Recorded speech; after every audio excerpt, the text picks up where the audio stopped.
Real estate మార్కెట్‌లో ప్రక్షాళన జరుగుతోందా? ఈ ప్రశ్నకు అవుననే సమాధానం కనిపిస్తోంది.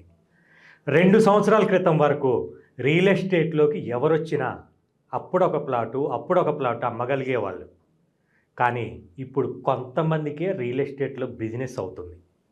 కారణం ఏంటా అని ఆలోచిస్తే ఇప్పుడు సక్సెస్‌ఫుల్ బిజినెస్ చేసే వాళ్ళంతా ఎంచుకున్న మార్గం బయట మార్కెట్‌తో సంబంధం లేకుండా, బయట మార్కెట్ ఉందా? లేదా? అనే అనవసరమైన ఆలోచన ఏమాత్రం చేయకుండా, ఏది ఏమైనా సక్సెస్ అవ్వాల్సిందే అనే పట్టుదలతో ఉండటం.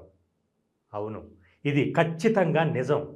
కొత్త గవర్నమెంట్ వచ్చాక రియల్ ఎస్టేట్ లేదని, బయటెక్కడో యుద్ధం జరుగుతుందని, స్టాక్ మార్కెట్ పడిపోయిందని, అది బాగుంటేనే రియల్ ఎస్టేట్ బాగుంటుందనే ఆలోచనతో ఏ ప్రయత్నం చేయని వాళ్ళు మాత్రమే ఖాళీగా ఉంటున్నారు. పట్టుదల, కృషి, క్రియేటివిటీ ఇవి ఉంటే చాలు. మార్కెట్‌తో నాకేంటి? నేను బిజినెస్ చేయాలనుకుంటున్నాను. నాకు అవ్వాల్సిందే అని పట్టుదలతో ముందుకు దూసుకుపోయే వాళ్ళకు అద్భుతంగా బిజినెస్ అవుతుంది. ఇంతకీ మీ ఆలోచన ఎలా ఉంది?